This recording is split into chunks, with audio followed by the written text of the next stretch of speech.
forward to this.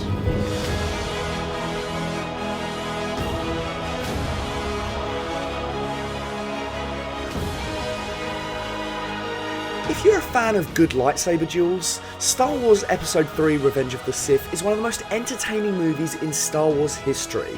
In terms of raw variety, quantity and imagination, Revenge of the Sith takes the lightsaber dueling cake, not just from the prequel trilogy, but the entire saga.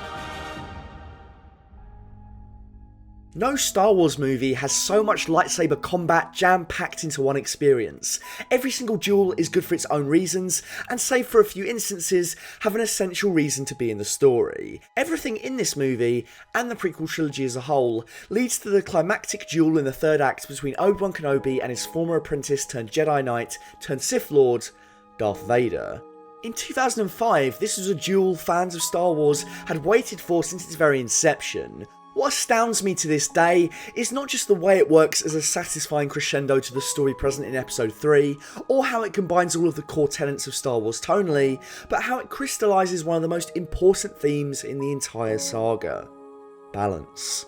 This sequence distills everything great about Star Wars into 15 minutes, and today we're going to break down exactly why this perfectly balanced duel is one of the saga's finest moments.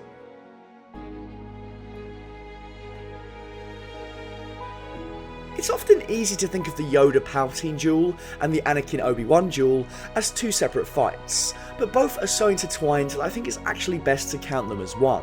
The last of the Jedi versus the last of the Sith, the Elders of the Force and the battle-hardened champions locked into battle on two planes, friends turned enemies, ancient evil versus ancient good.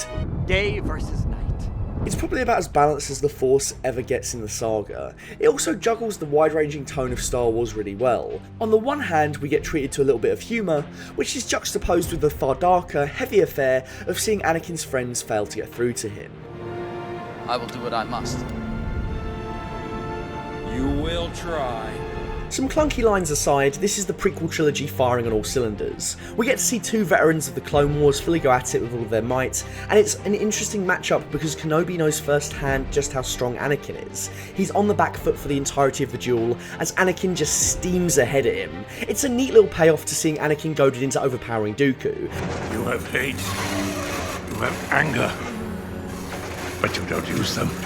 That was just a taste of the full power of this fully armed and operational Sith Lord.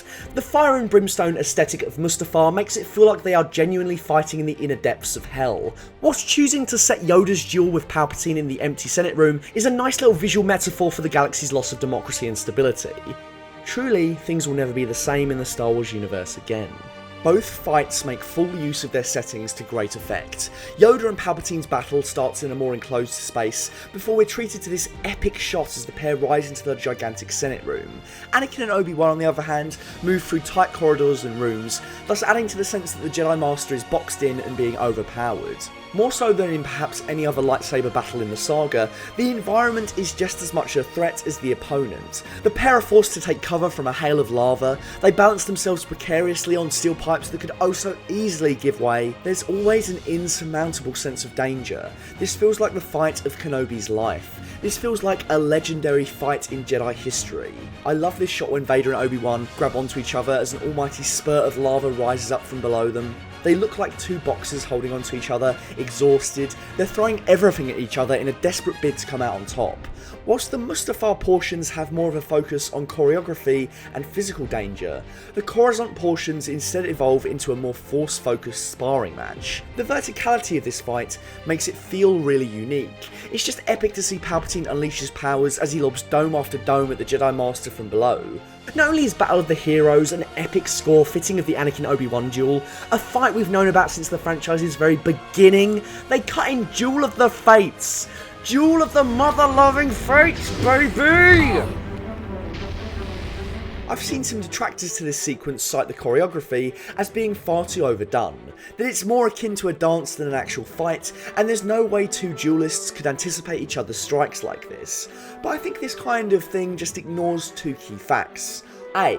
All good action scenes are in some sense a dance. They flow and connect movements together to create the most satisfying patterns we as an audience want to witness.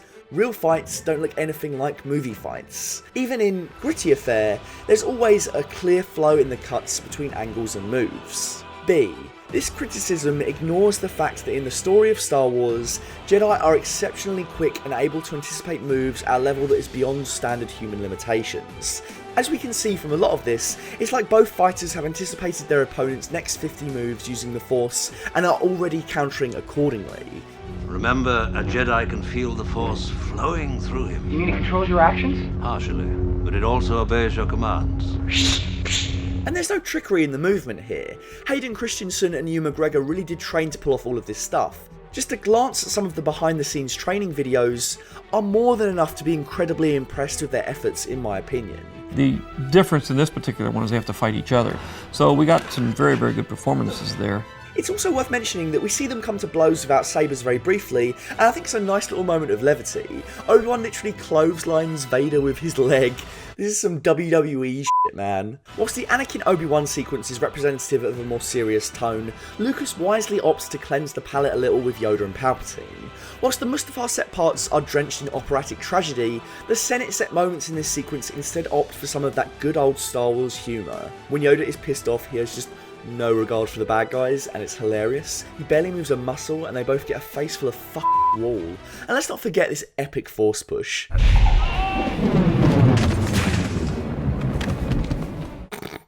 I'm going to need that one more time.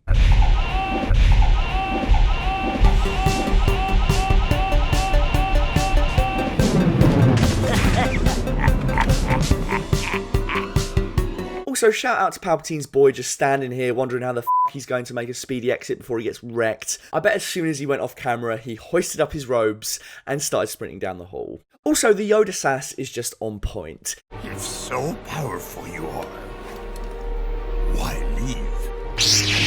Yoda and Palpatine are the Gandalf and Saruman, the Dumbledore and Voldemort of the Star Wars universe. Seeing these expert wizards of the Force finally throw down is nothing short of epic, but it also reveals an interesting detail in the mantra of the Sith. Darth Vader will become more powerful than either of us. Palpatine here predicts his very demise, but he imagines it the Sith way. He imagines that one day Vader will become so powerful that he will take his rightful place over Palpatine and destroy him, just as Palpatine did to his master Plagueis. Like Yoda, Palpatine believes that as a master, he represents what Anakin will grow beyond, but to a Sith, this is no burden, but a triumphant rite of passage that only ends when he himself is destroyed. I also enjoy just how much fun Palpatine is having during this sequence. In essence, it doesn't really matter what happens here. The Sith have won. Even if he is destroyed, Vader has been turned, the Jedi as an organisation has been wiped out. Of course he locks blades with Yoda and laughs every time as he looks down upon him. Yoda is able to repel Dooku's lightning at the climax of Attack of the Clones, but here the Emperor's might proves too much, and the fight ends in a stalemate as the pair are blasted apart in a flurry of Force energy. A stalemate at a time when Yoda has lost everything and Palpatine has gained everything isn't enough to cut it for the light side of the Force this time. Into exile, I must go. Failed, I have. In our Palpatine essay, I mentioned how Obi-Wan Kenobi takes the coward's way out after defeating Anakin. Rather than go down and finish him off, he walks away. A few of you commented saying that Obi-Wan wasn't being a coward, and that I shouldn't say that about him, but I 100% stand by this. Just look at his pained expression after the battle is over, as he watches Anakin suffer. Is it heroic to leave him there to burn to death slowly? To let the fires of Mustafar take him? To leave the most destructive, most powerful Force user in the galaxy alive, so that there's even the slightest 1% chance he could survive and wreak even more havoc upon the galaxy? No. Of course it isn't. Vader lives, not just because Palpatine moved heaven and earth to sustain him, but equally because his light side master couldn't do the right thing. Obi-Wan and Palpatine are both to blame for the creation of Darth Vader. Balance. And besides, Obi-Wan doing the wrong thing here, that's one of the most interesting things to ever happen to his character. This moment, this decision, it runs through the heart of the original trilogy. Too good of a friend, too good of a son, too good of a brother to destroy him truly. So instead, Obi-Wan berates him, he condemns him. You were my brother, Anakin! I loved you! Since the Order 66 scene earlier on in the movie, Obi-Wan seems very cold to the events that transpire. Even Master Yoda gets a moment of heartbreak, but we the audience get nothing to suggest that this has destroyed Kenobi. We get nothing. This moment is where all of that pain comes out. Almost as if he's been bottling it up and storing it all inside just so that Anakin could hear all the voices that cried out and were suddenly silenced. Even though Obi-Wan defeats Anakin, none of this is framed as a victory. Indeed, the most striking thing in Revenge of the Sith is that the good guys lose in every single sense of the word. Obi-Wan and Yoda are forced into exile the rest of their days, Padme dies, and something far worse befalls the man who was once Anakin Skywalker. Destroy the Sith. We must. Obi-Wan and Yoda both fail, but it is this titanic failure to destroy the Sith that allows the events of the original trilogy to fall into place. It is this failure that causes both Jedi to help Luke Skywalker as best as they possibly can, beyond what they can, to learn from their mistakes and to make him the greatest Jedi that will ever live. Pass on what you have learned. Strength, mastery, but weakness, folly, failure also. Yes, failure most of all. I am a Jedi, like my father before me. The greatest teacher, failure is.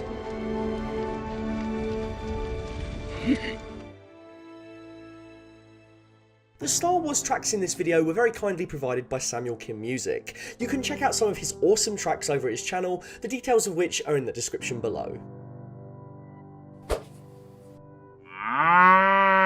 Thank you for watching another Full Fat video. If you'd like to see more from Full Fat videos, why not follow us on Instagram and Twitter? Please consider becoming a patron on Patreon. We've got some cool exclusive content on there. Thank you to our $100 patrons, Dr. Chike and Jax Merrick. Chris and I really appreciate it. Until next time, stay milky.